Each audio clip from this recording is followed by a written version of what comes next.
en cuanto a lo gastrointestinal. Y nada más, empezamos ya a grabar. Saludos a Paulina y a Virgilio.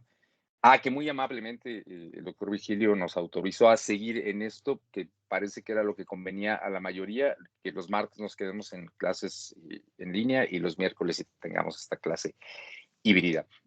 Entonces agradecemos ahí todo lo que se tuvo que gestionar y nada más. Vamos haciendo resumen en lo que llegan los que tienen que llegar, los que vienen con retraso. Em, Recordemos, estamos hablando de TDAH. Y recordemos que TDAH es un trastorno del neurodesarrollo y que como otros trastornos del neurodesarrollo, pues implica un problema en el neurodesarrollo, ¿no? Esto ya ha quedado claro, espero, al cabo de las clases. Y que comparte esta categoría de trastornos del neurodesarrollo con trastorno del espectro autista, trastorno de desarrollo intelectual, trastornos del aprendizaje, trastornos motores, de la comunicación. Eh, y que comparten también en ese sentido de tener un problema en el neurodesarrollo, su cronicidad, ¿no? Todos son trastornos, son condiciones crónicas pues con las que el paciente tendrá o la persona tendrá que vivir, ¿no? De manera indefinida. Específicamente hablando de TDAH, pues recuerden que es una condición en la cual la persona es patológicamente distraída, trabancada, inquieta, ¿no? Déficit de atención con hiperactividad diagonal impulsividad. Ya revisamos los criterios. Recuerden con relación a los criterios que tiene que ser, en el caso de niños o menores de 17 años, con 6 criterios durante 6 meses y que genere disfunción o alteración o que afecte en 2 o más escenarios. Recuerden, la lista son 9 criterios de déficit de atención, 9 de hiperactividad e impulsividad, pero con que cumplan con 6. En el caso de adultos, adolescentes mayores de 17 años, con 5 criterios. Eh, y bueno, si le dan repasada los criterios, pues más o menos va reforzándose y va quedando claro qué es lo que implica cada una de estas dimensiones, ¿no? Desde la parte de inatención, como los olvidos, como no prestar atención en los detalles, como parecer que no se escucha cuando les hablan directamente, como ser desorganizados, descuidados, perder cosas, todo esto y la parte de hiperactividad, impulsividad, el hablar mucho, el meterse en conversaciones de otros, la dificultad para esperar turnos, el estar continuamente inquietos o en el caso de los niños corriendo, trepando, saltando, brincando en lugares donde se esperaría que no lo hicieran. Eh, el ser muy ruidosos a la hora de jugar y de tener otras actividades, todo esto, ¿no? Insisto, en 2 o más escenarios durante al menos 6 meses. Si es algo que ha durado muy poquito tiempo y que no viene de mucho tiempo atrás, probablemente se trate de otra condición. Hablábamos de este término ya, trastorno adaptativo que nos va a ir acompañando a lo largo del semestre. Lo que no cumpla con los criterios de tiempo y que tenga un inicio muy puntual con relación a un estresor o algo que lo esté detonando, muy probablemente sea un trastorno adaptativo que también se le conoce como un trastorno reactivo, ¿no? Está reaccionando a algo, ¿no? Y esa reacción puede tener matices, ya sea de alguna situación emocional, ya sea de alguna situación de ansiedad o matices de un problema conductual. Eh, Algo importante también a señalar para que recuerden, hay un continuo cuando a ver, déjenme acomodar esta idea. Recordando que el déficit de atención en cuanto a su etiología, pues tiene un componente hereditario, ¿no? La heredabilidad que anda 75% más o menos nos señalaban, eh, Kenny, pero pues el ambiente o la crianza, la aportación que le va a dar al déficit de atención con hiperactividad es la expresión sintomática, o sea, qué tanto se va a expresar. Recuerden esta parte de los límites. Entonces, si a un TDAHoso no le ponen límites, probablemente vaya a evolucionar hacia un trastorno posicionista desafiante, y si sigue sin límites, hacia un trastorno disocial, y si siguen sin límites, a probablemente un trastorno antisocial de personalidad. Entonces, este sería el continuo. Más o menos la idea se estructura así, un continuo de la patología si no hay una intervención conductual. Traducción, si no intervenimos conductualmente en este caso, el continuo es TDAH, oposicionista desafiante, disocial, antisocial de personalidad. Ok, espero que todo hasta aquí vaya quedando claro. Recuerden que las alteraciones principales a nivel funcional están en corteza prefrontal, en ganglios basales, en cerebelo. y que tienen que ver con dos neurotransmisores, dopamina y noradrenalina principalmente. Y estábamos aquí hablando acerca del diagnóstico. ¿Quién estaba compartiendo ideas? Valdemaro, ¿estabas tú? Si no, ¿quién sabe? Ah, pero sigo yo, doctor. Ah, ok. Sí. ¿Quiénes sigo yo? Ah, Andrea. Ah, Andrea. Hola, Andrea. Recuerden que el diagnóstico es principalmente clínico, pues 100% clínico y todo lo demás nos puede apoyar, pero no hará diagnóstico. Nos puede apoyar en señalar a lo mejor qué componente es mayor o hay escalas que a lo mejor puntean y que nos pueden determinar si algo es leve, moderado o grave. Por cierto, recuerden que en el caso de TDAH es leve, sí cumple con unos poquitos criterios, moderado, bueno, grave sí cumple con muchos criterios y moderado sí está en medio, ¿no? De leve y grave.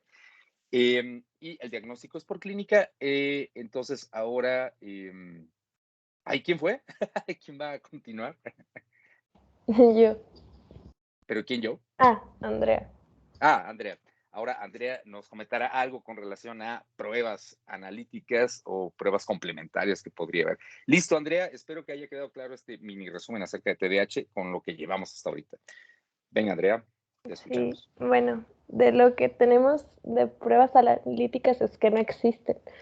O sea, básicamente, pues, como hemos comentado durante las clases, en psiquiatría no, o sea, no hay enfermedad que podamos así diagnosticar con algún laboratorio específico. O sea, siempre vamos a hacerlo mediante la clínica y pues esta no es la excepción. Siguiente, Valde, please.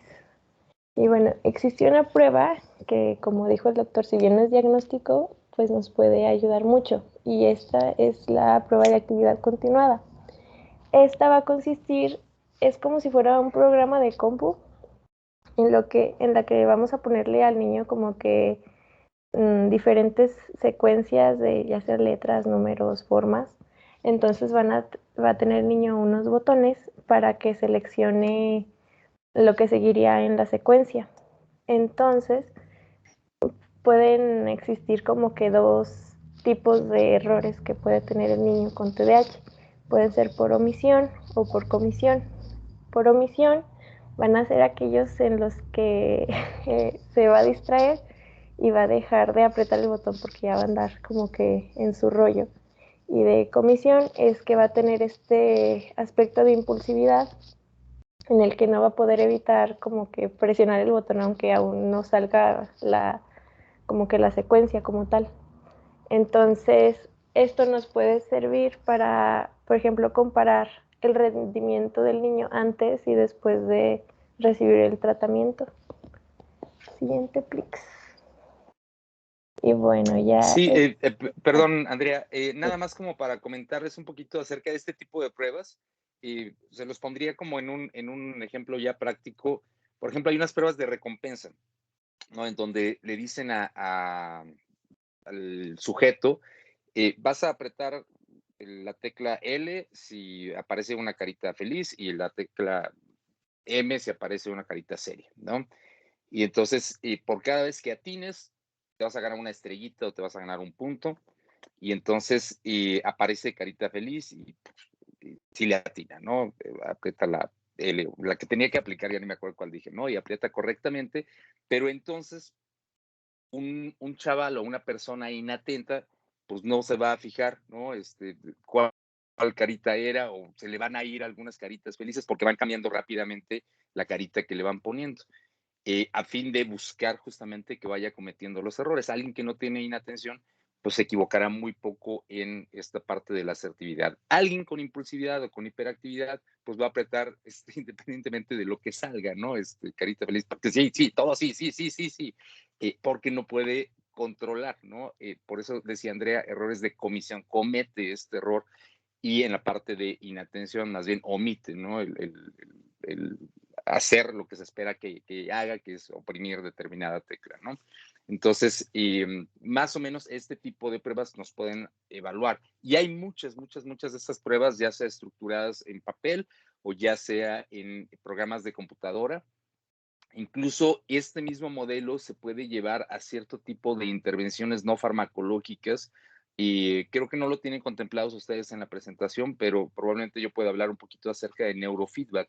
¿Qué es esto? Cómo ir entrenando a una persona tanto en la parte de atención como en la parte de hiperactividad o impulsividad a través de programas de computadora, y esto puede ayudar a generar estas redes neuronales, a fortalecer redes neuronales que están debilitadas en el TDAH en cualquiera de sus dimensiones, a través de ejercicios. Y no es que se vaya fortaleciendo el cerebro así, se va poniendo bien mamey, sino que se van fortaleciendo las redes neuronales y entonces va funcionando mejor ese cerebro. No es que se quite el TDAH, pero otras áreas pueden compensar, pueden entrar al quite de estas áreas que no estaban funcionando bien.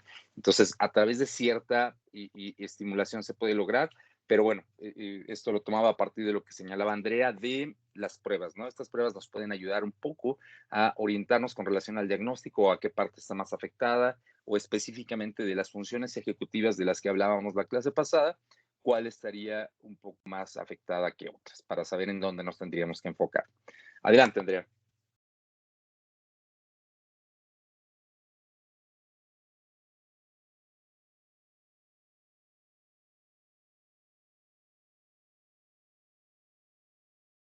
Creo que está silenciado tu micrófono o algo así, Andrea. Así estaba Ya. hablando.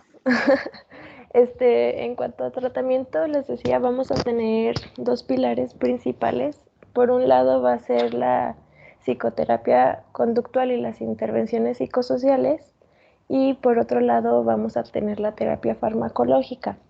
De aquí, con lo que es importante que se queden es que siempre nuestro pilar más fuerte y de lo que más nos vamos a apoyar va a ser de toda la psicoterapia y de todas las intervenciones que nosotros podamos hacer, así lo más que se pueda antes de introducir un fármaco.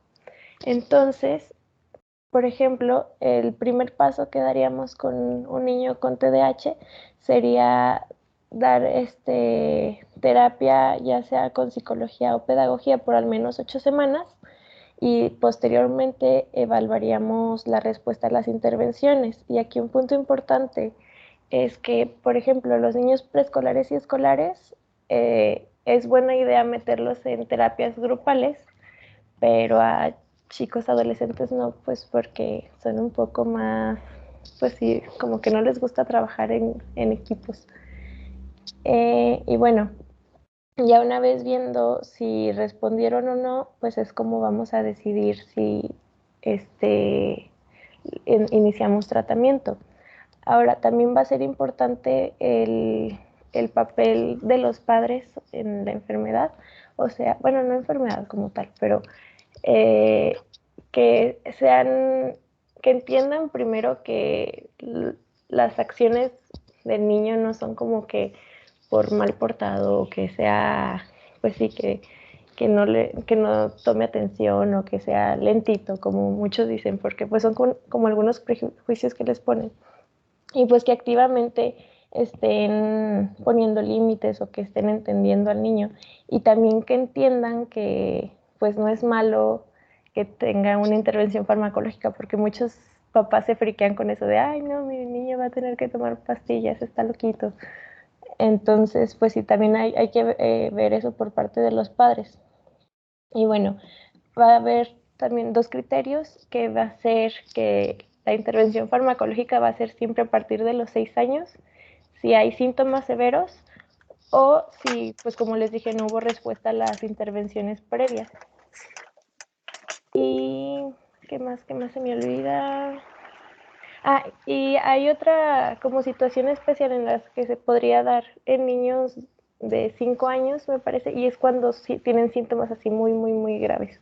Pero es como que la única excepción para darlo antes de los 6 años. Y pues ya, también recordar que si le empiezas a dar fármacos, no quiere decir que vas a dejar de lado la psicoterapia, o sea, siempre tiene que ir en conjunto.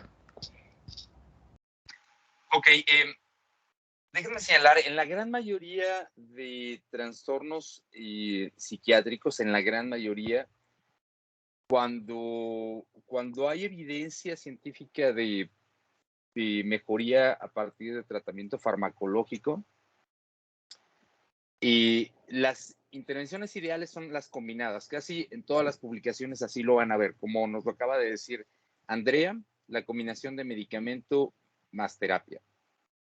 Y decía, cuando tenemos evidencia de mejoría a partir de medicamento, porque hay patologías en las cuales, pues de inicio no, y que el medicamento es como pues ya la última opción o cuando no ha mejorado a partir de otras cosas, pero estoy pensando específicamente en eh, trastornos de personalidad, ¿no? En los trastornos de personalidad no van a mejorar con medicamento, van a mejorar las comorbilidades, por ejemplo, depresión, ansiedad o la impulsividad marcada que tienen algunos pacientes, pero el medicamento no va a cambiar la personalidad, no va a mejorar esos rasgos de personalidad, eso cambian a partir de la terapia. Entonces, trastornos de personalidad en general son parte de este espectro que no tienen de inicio mejoría a partir de medicamento. O de nuestros trastornos del neurodesarrollo, los trastornos del aprendizaje, no hay medicamento que pueda ayudar a mejorar un trastorno de la lectoescritura o un trastorno de cálculo. Ahí es la terapia y la intervención psicológica, digamos, o psicopedagógica, lo que más evidencia tiene. Pero cuando tenemos evidencia de que sí puede haber mejoría a partir de medicamento, y esto aplica para muchísimas, ansiedad, depresión, esquizofrenia, trastorno bipolar, muchísimas, ¿no? Casi todas, pues, en todo el espectro de trastornos de ansiedad, excepto las fobias. Las fobias responden mucho mejor a intervención cognitivo-conductual, pero casi todos los demás trastornos de ansiedad y TDAH no es la excepción, en donde sí hay una mejoría clara con el uso de medicamentos, pero aún así, siempre, la mejor intervención, y esto nos lo dicen publicaciones tras publicaciones tras publicaciones, será cuando tenemos este tratamiento combinado. Psicoterapia, sea de determinadas modalidades y medicamento. La terapia que más evidencia ha demostrado en la mayor parte de trastornos psiquiátricos es la terapia cognitivo-conductual. Esa es la que más van a encontrar ustedes publicada en artículos, en la bibliografía, en libros, pues, y la que más evidencia tiene. Voy a subrayar, y ojo, presten mucha atención en esto, por favor. No quiere decir que sea la única, ni quiere decir que necesariamente es la mejor, pero la terapia cognitivo-conductual es un modelo de tanto entendimiento o bueno, el modelo cognitivo-conductual abarca desde cómo funciona la persona en cuanto a la cognición, en cuanto a ideas y en cuanto a comportamiento, desde lo esperado hasta lo patológico. Entonces, tiene muy descritos esquemas distorsionados de pensamiento o errores conductuales en pacientes, por ejemplo, con depresión.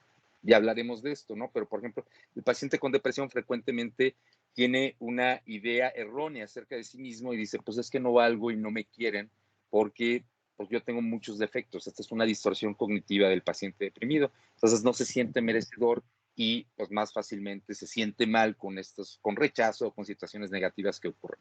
Entonces, esta distorsión cognitiva está descrita dentro del modelo cognitivo y se puede trabajar sobre esta cognición distorsionada a través de ciertas instrucciones o de ciertos ejercicios. Entonces, todo acaba siendo muy estructurado a la luz de la terapia cognitivo-conductual.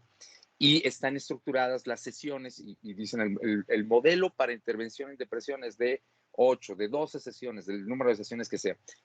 Y así aplica también para TDAH, ¿no? Hay un modelo muy estructurado. Entonces, al estar así estructurado, es muy fácil medir la intervención y medir la respuesta. En otros modelos que pueden ser muy buenos, no es tan fácil medir la intervención. El psicoanálisis, por ejemplo, que trabaja mucho con la relación, ¿no? Con qué siente el paciente, con qué está sintiendo el terapeuta, con la interpretación de sueños y de gestos no verbales y muchas cosas que dependen mucho de la subjetividad, pues es muy difícil estructurar, ¿no? O sea, no sé si recuerdan ese término de transferencia, que es lo que siente el paciente hacia el terapeuta, no hay un transferenciómetro, ¿no? Y decir, tiene 3 cruces, entonces va evolucionando bien, o ya bajó a 2 cruces, entonces hay que echarle más punch en la relación terapéutica, pues es muy difícil hacer esto de manera objetiva, estructurarlo, y de la misma manera es muy difícil cuantificar sus resultados. Por eso, la terapia que más evidencia van a ver que tiene es la terapia cognitivo-conductual y sus derivados, ¿no? Por ejemplo, hay un modelo que es la terapia dialéctico-conductual, es un derivado de la terapia cognitivo-conductual y está también muy estructurado. La terapia interpersonal también puede estar muy estructurada. Entonces son modelos así, de estructurados que tienen mucha evidencia y por eso es quizá lo que más vayan a encontrar ustedes en literatura que puede funcionar. Entonces quedémonos con esta idea, no es la mejor, pero es la que más evidencia tiene porque es muy estructurada. Hay muchas otras terapias que pueden funcionar. Entonces, bueno, regresando a esto que nos mencionaba Andrea, pues los mejores resultados generalmente se ven con esta combinación de medicamento más terapia. Pero efectivamente nos decía Andrea que el medicamento se recomienda, y así lo van a encontrar también en la bibliografía y en las fichas de los medicamentos, que son para mayores de 6 años los medicamentos. Hay muy pocos estudios en preescolares con medicamentos específicamente de TDAH, ¿no? Y eso es porque no hay tanta evidencia. Entonces, al faltar evidencia, porque pues el metabolismo es otro, porque éticamente requiere muchas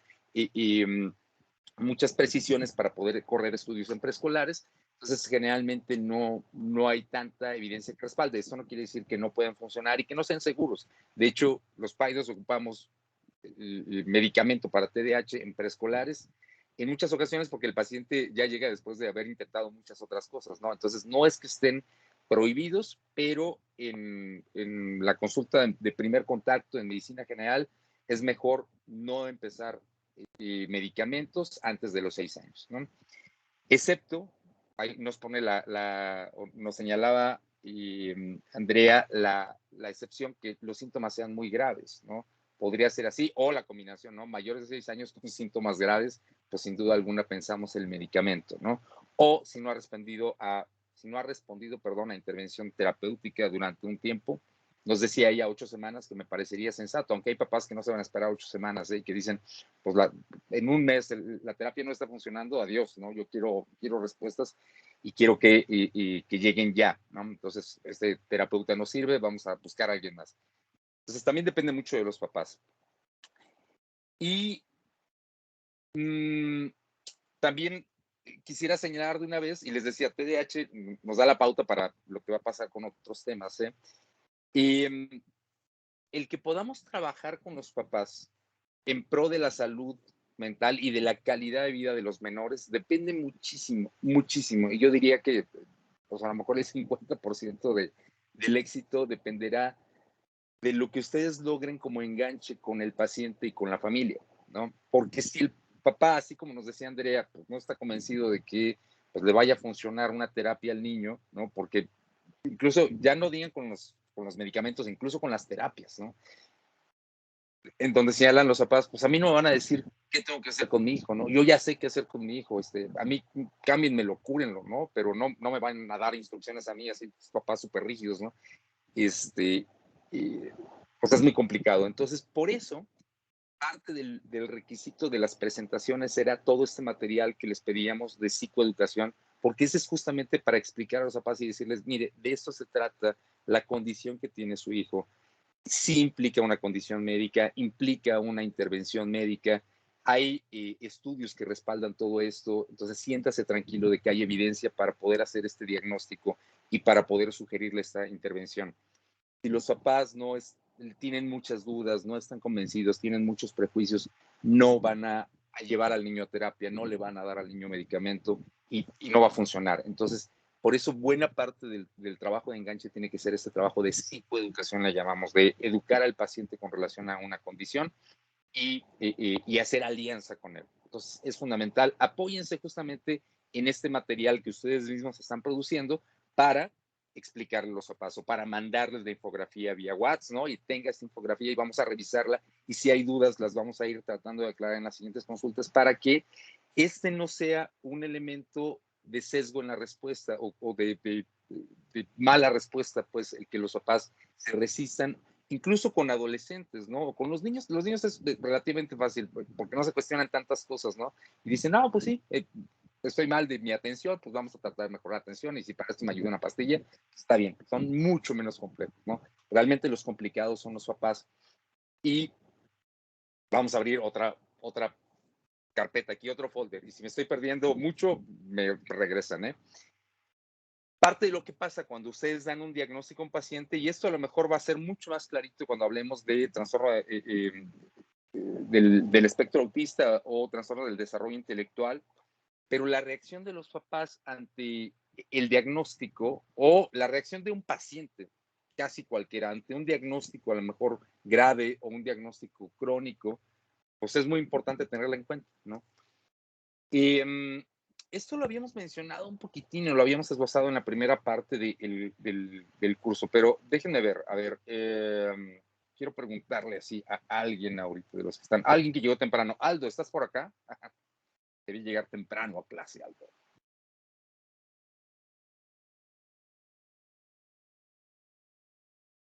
¿Tenemos audio, Aldo? O alguien, ¿eh? No, no es pregunta académica, es nada más opiniones. Si alguien tiene micro por ahí a la mano rápidamente, que me diga para preguntar específicamente y empezar diálogo interactivo. ¿Hay alguien por ahí? ¿Alguien escucha? Me salió chihuahueño. ¿Alguien escucha mi voz? ¿Hay alguien? ¿Llegó alguien? ¿Quién? ¿Hola? Yo, Doc. Ah, gracias, Ricardo. Cuando a alguien le dan un diagnóstico grave, pensemos en cáncer, ¿no? Y que ese cáncer podría implicar una cuestión como pues, muy difícil, ¿no? Y ¿qué reacción crees que venga en la persona? Y seguramente a ustedes les habrá pasado, a lo mejor a ti, Ricardo, con algún familiar que sabes que tiene una enfermedad grave. ¿Qué ideas vienen a la mente ante enfermedades graves de un ser querido o ante un propio diagnóstico de una enfermedad grave? ¿Qué te imaginas tú, Ricardo? Bueno, por experiencia, yo creo que depende de la persona. Porque hay personas que son más aprensivas que otras a ciertas noticias. Yo, por ejemplo, mi abuela falleció de cáncer y no le querían decir porque sabían que en cuanto le dijeran se iba a dejar ir, o sea, se iba.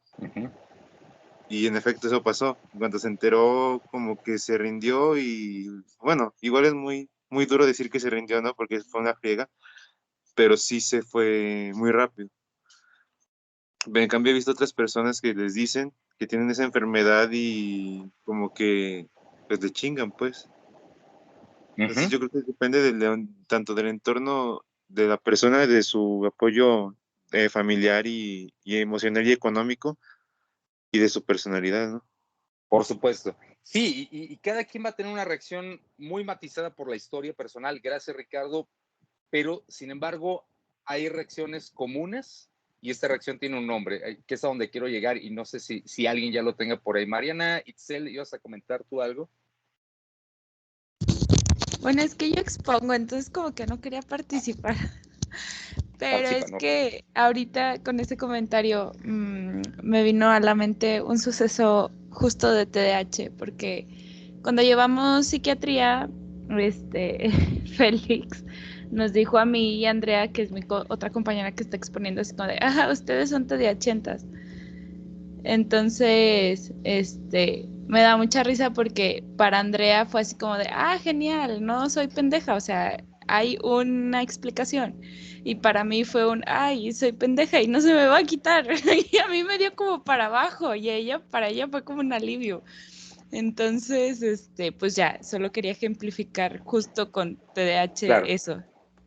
Y quizá la otra reacción habría sido un poquitín atípica, pero también puede explicarse, ¿no? Así como, por fin entiendo qué es lo que ha estado pasando todos estos años, pero yo me quisiera enfocar más en tu reacción.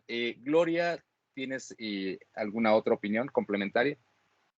Sí, doctor. No sé si realmente esa sea la sensación, pero yo pienso que, bueno, he vivido situaciones así, yo creo que lo primero que haces es como te metes en una negación, ¿no? O sea, que Ajá. tratas como de, por así decirlo, enmascarar todos esos sentimientos que estás sintiendo con algo como positivo para tratar de evadir o algo así.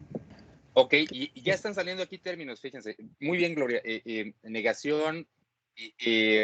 Mariana Itzel, tú te enojaste. No sé si se acuerdan de esto. Negación, ira, tristeza. A lo mejor a alguien le va sonando esto como estructurado de algo más. Al duelo. Son las etapas del duelo, ¿no? Claro, es eso, ¿sí?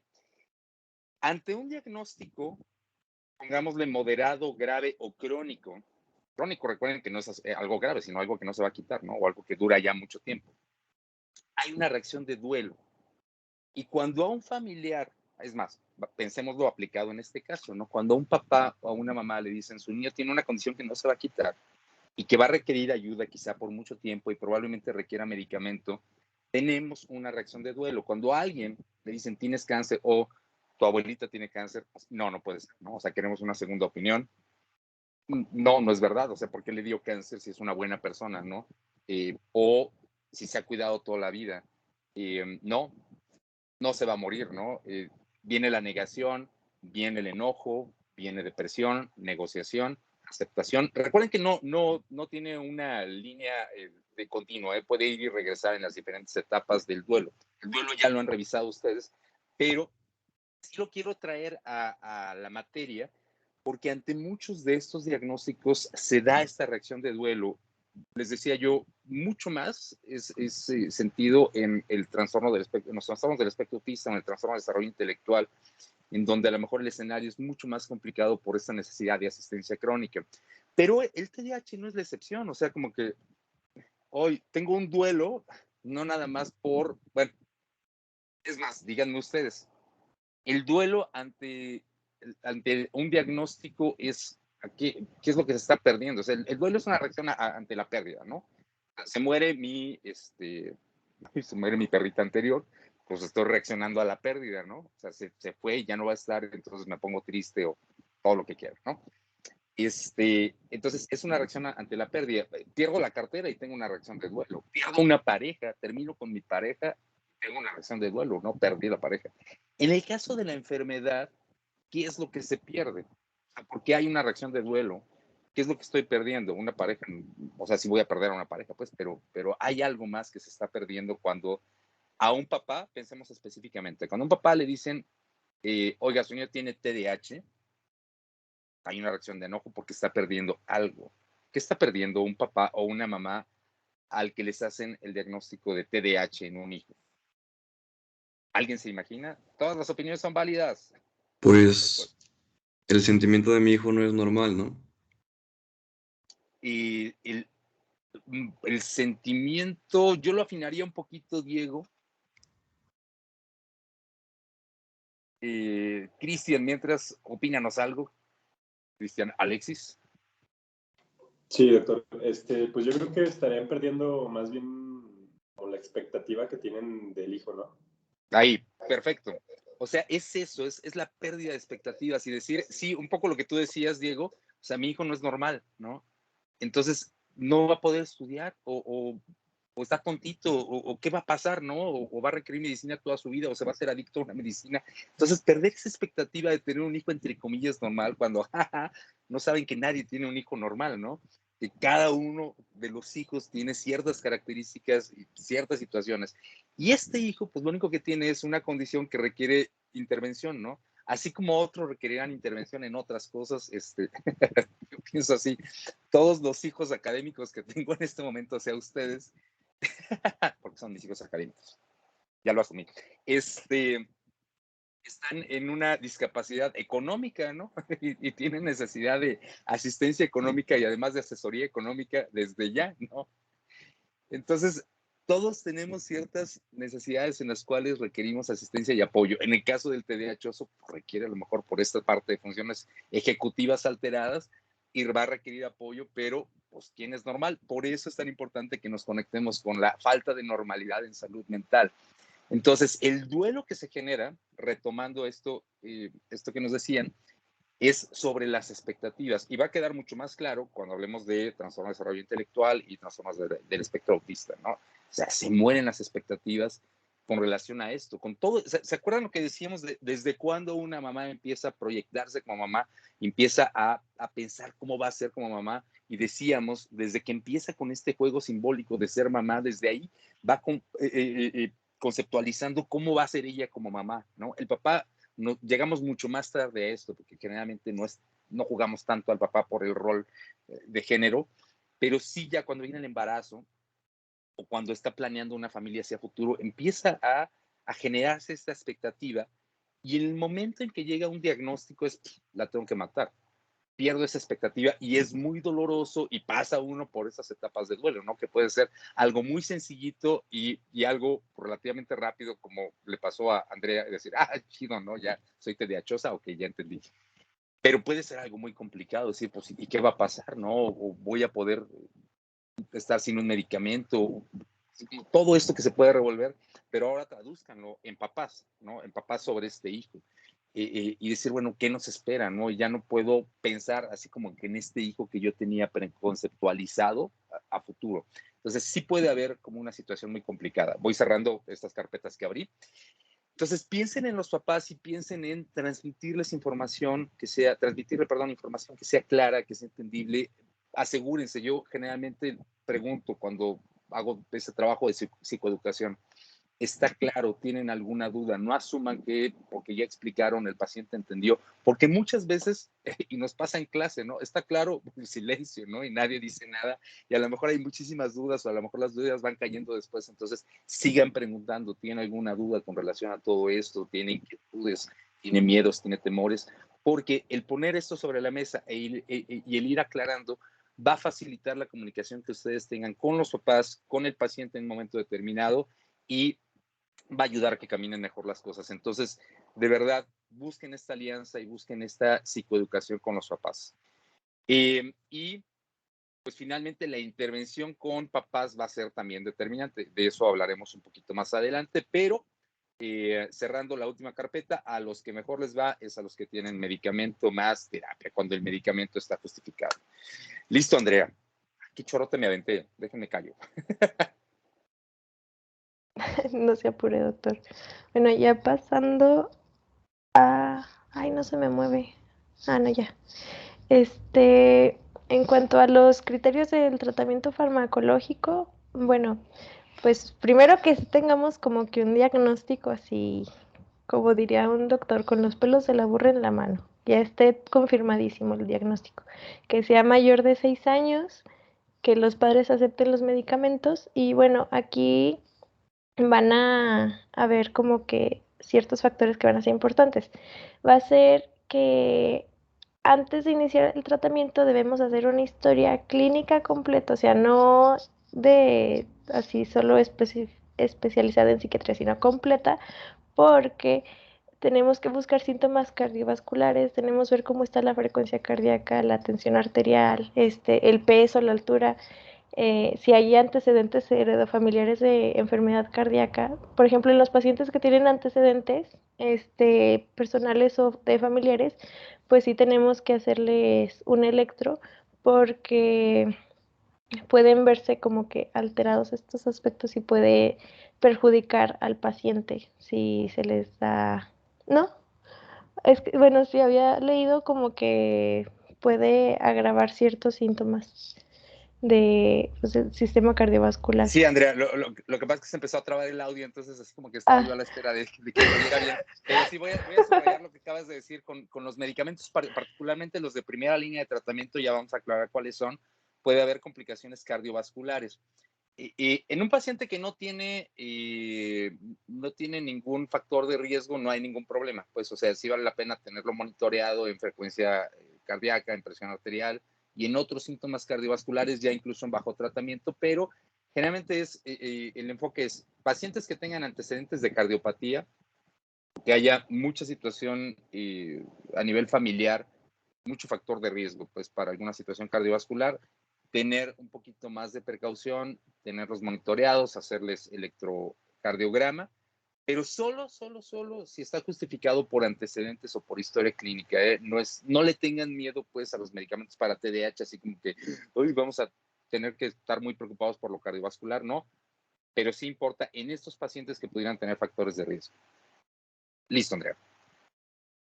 Ya, bueno, también, como les decía, era importante, por ejemplo, lo del peso y la altura, porque puede verse disminuida pues el desarrollo en general, o sea, el crecimiento, porque estos pacientes como que al momento de estar tomando los medicamentos se les puede quitar un poco el apetito y puede inducir pues de que tengan talla más bajita. Entonces sí, estarle haciendo unos chequeos continuos respecto a eso. También hay que considerar si el niño tiene síndrome de Tourette. Y aquí, es que aquí es bien complicado porque, por ejemplo, unos estudios dicen que puede agravar síntomas de tics, pero otros estudios dicen que, o sea, como que realmente no es cierto, o sea, como que no se ha demostrado bien. Pero también es como que extraño que o sea, como que lo contraindiquen con síndrome de Tourette, porque muchas veces es comórbido Tourette con TDAH. Entonces, es como que creo que va muy a criterio pues, del PAIDO. No, aquí viene la respuesta. ¿Se acuerdan? Y no me des tú la respuesta, Andrea. ¿Se acuerda alguien más de cuál es el neurotransmisor que está alterado? Y esto lo mencionábamos en los trastornos por tics. ¿Serotonina? ¿Otra? No, dopamina. Dopamina. ¿De quién fue la respuesta? Para que pida un punto más. No. ¿De quién? Un voluntario valiente y altruista. No, es que no vi que quién dio la respuesta. Me sonó a Nahum, pero no sé quién fue. Sí, fui yo. Nahum, puedes pedir tu punto extra en historia de la medicina. Vi que te lo dimos. Muy bien. Dopamina, porque fue histórico que lo dijimos. Por eso es para historia. Dopamina es el neurotransmisor alterado en trastornos por tics, incluido Gilles de la Tourette, el síndrome de la Tourette. Entonces, si damos un medicamento muy dopaminérgico, lo que vamos a hacer es incrementar los tics. Lo que hacemos ante tics, si se recuerdan, es bloquear dopamina. ¿Con qué lo hacemos? Con antipsicóticos. Entonces, bloqueamos dopamina. Y si le damos a un paciente un dopaminérgico, lo que vamos a hacer es incrementar los tics. Entonces, lo que hacemos con los pacientes con tics es evitar medicamentos que sean altamente dopaminérgicos. Ya vamos a ver cómo unos son más hacia dopamina, y decíamos que el otro neurotransmisor que estaba alterado en la fisiopatología del TDAH es noradrenalina. Entonces, lo que hacemos es darle un medicamento que esté más enfocado en noradrenalina. Entonces, no tenemos contraindicado el tratamiento farmacológico, sino determinados medicamentos, específicamente estimulantes. Entre paréntesis, vamos a ponerle dopaminérgicos o medicamentos dopaminérgicos, que casi todos los estimulantes funcionan sobre dopamina. Los evitamos y le damos más bien noradrenérgicos, o le damos fármacos que están en segunda o tercera línea de tratamiento, que no van a actuar como específicamente sobre dopamina. Entonces, Gilles de la Tourette o tics en general, no les damos medicamento dopaminérgico. Listo, Andrea. ¿Sí está claro, Andrea? Sí, doctor. Ok, adelante. Gracias. Y ya como punto final, bueno, sería valorar en los adolescentes sobre todo la posibilidad de abuso de sustancias, porque si se acuerdan, las personas con TDAH pueden tender como que un poco pues sí, a eso de abusar de sustancias. Entonces, pues estos pacientes podrían crear dependencia al fármaco o darle un mal uso. Y de una vez aclaremos, ninguno de los medicamentos para TDAH genera adicción o genera dependencia per se. Porque esta también suele ser una duda, porque es un mito, ¿no? Que el medicamento para el TDAH puede generar dependencia. Entre otras cosas, porque a lo mejor bioquímicamente pues hay ciertas asociaciones. Que en específico, uno de los medicamentos más utilizados es un estimulante llamado metilfenidato, que es un derivado de anfetamina. La anfetamina en sí incluso es un tratamiento para TDAH en Estados Unidos. En México no tenemos anfetamina comercial, pero sí tenemos un derivado que es el metilfenidato y otros, ¿no? La lisdexanfetamina. Es un anfetamináceo, pues. El problema no es con las anfetaminas, el problema es con las metanfetaminas. Por eso es que tiene que estar regulada la producción y la venta de metilfenidato de estimulantes, porque finalmente son parientes y se modifica, fierro pariente, y si se modifica el metilfenidato, pues se pueden obtener metanfetaminas, ¿no? Entonces, si fuera metanfetamina, pues sería adictivo, ¿no? Pero es un derivado, es un modificado y es relativamente seguro. Sin embargo, un paciente que tiene patrón de consumo, que tiene esta tendencia a depender de medicamentos o depender de sustancias en general, pues sí puede hacer mal uso de metilfenidato. No es que se vuelva adicto al metilfenidato, puede hacer mal uso de la sustancia, venderla, ¿no? O experimentar de otras maneras, ¿no? O sea, moler el metilfenidato y pues a ver qué se siente, ¿no? Así con permiso voy a darme un pericazo, ¿no? O algo más, ¿no? Vamos a fumar metilfenidato, ¿no? O algo así. Échaselo al bong, ¿no? Entonces, mi argumento habitual o la respuesta habitual que le doy a los papás es, señores, si este medicamento generara adicción, yo tendría aquí una larga, afuera de mi consultorio tendría una larga fila de niños diciendo, doctor, súbeme la dosis, ¿no? Dame más, necesito más, no puedo estar bien sin mi metilfenidato, ¿no? Y generalmente lo que acaba pasando, y lo van a ver ustedes en la práctica, o espero que lo lleguen a ver, es que el paciente acaba harto de tomar el medicamento así, ya no me lo quiero tomar, y evita tomar dosis porque se cansa de tomar medicamento. Ya veremos que entre más tomas tenga al día, pues más difícil va a ser el apego y se va a hartar más rápido de tomar el medicamento, ¿no? Por eso es mejor dar medicamentos de una sola toma al día. Pero los pacientes se cansan, de verdad, no se hacen adictos, al contrario, se vuelven así como, ya hartos, porque lo tienen que tomar durante muchos meses, a veces años, ¿no? Entonces, no se genera adicción y más bien se les empieza a olvidar a veces la dosis y dejan de tomarlo. Y no vemos cuadros de abstinencia al metilfenidato, ¿eh? Se los digo, pues, ¿no? Siéntanse seguros, siéntanse tranquilos de poder señalar a los papás que esos medicamentos no tienen ningún potencial adictivo en sus hijos, ni en ellos, pues, ¿no? Entonces, ven esa tranquilidad y esa seguridad porque el mito está súper fuerte con relación a la dependencia de estos fármacos, ¿no? Pregunta Mariana Lisset, doctor, ¿la tamoxetina es de uso exclusivo en adultos? No, y su efectividad es igual a la de metilfenidato, ya precisaremos cuando hablemos específicamente de los medicamentos, pero aunque teóricamente sí, Mariana, aunque la efectividad teóricamente se parecen mucho, más bien yo hablaría un poquito de sobre qué síntomas queremos incidir, y metilfenidato puede incidir un poquito más sobre unos, atomoxetina puede incidir sobre otros, y no. Atomoxetina está autorizada para uso desde preescolares incluso, aunque así como que ya sensatamente desde escolares. Entonces, a partir de 6 años se puede prescribir sin ninguna bronca y ya hablaremos de las precisiones. Y Sofi, efectivamente, se olvida tomarlo, ¿no? O sea, fíjense, pasa algo muy chistoso, ¿no? Al paciente con déficit de atención, pues le mandamos un medicamento para que no se le olviden las cosas, pero pues si se le olvida tomar el medicamento, pues dio lo mismo, ¿no? Entonces, pues no tomó el medicamento para que no se le olvidara tomar el medicamento, ¿no? Pasa esto. Entonces, no se genera adicción, no se genera dependencia, nada más. ¿Quieres terminar esta diapositiva, Andrea, para ahora sí terminar a tiempo esta clase? Pues ya terminé, ya sería... Bueno, O es sea, que nos faltaban estos últimos 3 puntitos. Voy yo tomo... sí, Ajá, bueno, si quieres menciónalo, Andrea. sí, se me olvidó leerlo.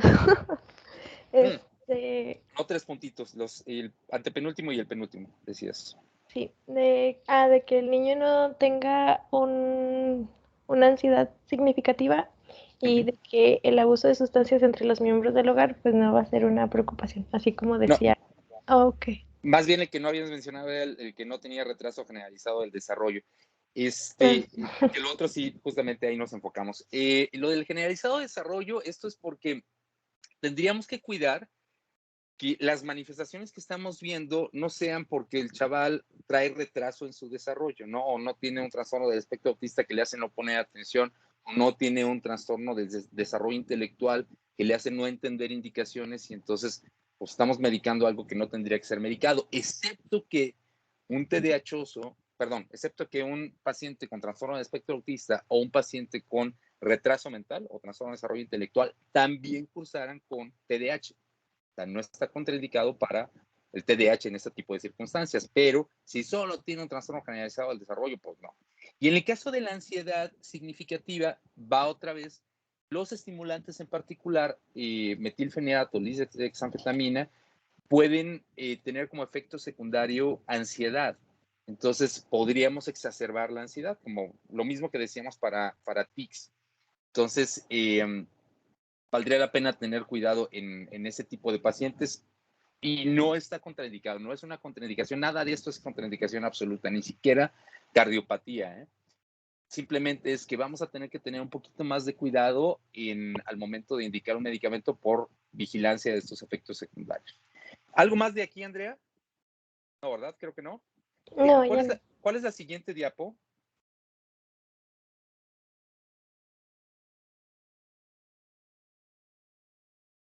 ¿De qué va? ¿Hacia dónde vamos? Ah, ok. Ah, ya. Muy bien, pues ya mañana entonces vamos a entrar justamente en esta materia de medicamentos, de qué medicamentos específicamente, cuáles son efectos secundarios, qué dosis, ya específicamente con qué herramientas vamos a trabajar. Y espero que hasta aquí vaya todo claro. Mariana, Itzel, ¿hay duda? Doc, tengo una duda. Y también el hijo tiene una duda, ajá. Sí, por ejemplo, mañana Andrea y yo ya casi terminamos. Nos falta pues ya mencionar medicamento por medicamento, como que cuál para qué situación y eso. Pero quería preguntarle si entonces también mañana vamos nosotras que ya casi terminamos.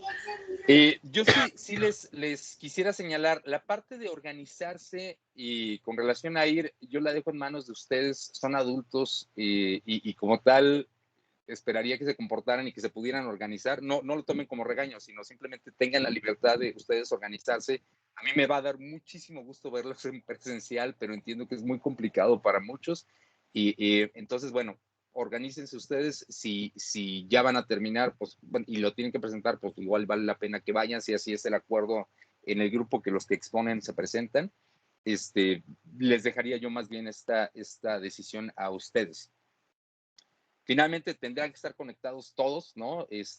Presenciales los que tengan que exponer, pero pues ahí váyanlo midiendo ustedes, ¿no? Más bien. Déjenme descargar lista, no se vayan ahorita que todavía no dan las 8, déjenme descargar lista. ¿Había algo más de comentario que ya no alcancé a leer o pregunta?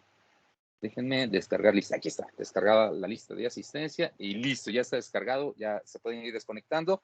¿Algo más, Mariana, o alguien más levantó manita? Ay, se me fue aquí la... Yo, doctor, ¿sí me escucha? Liliana, sí. ¿Sí me oiga? Sí. Si le podíamos robar 2 minutos, para unas dudas que tenemos del artículo.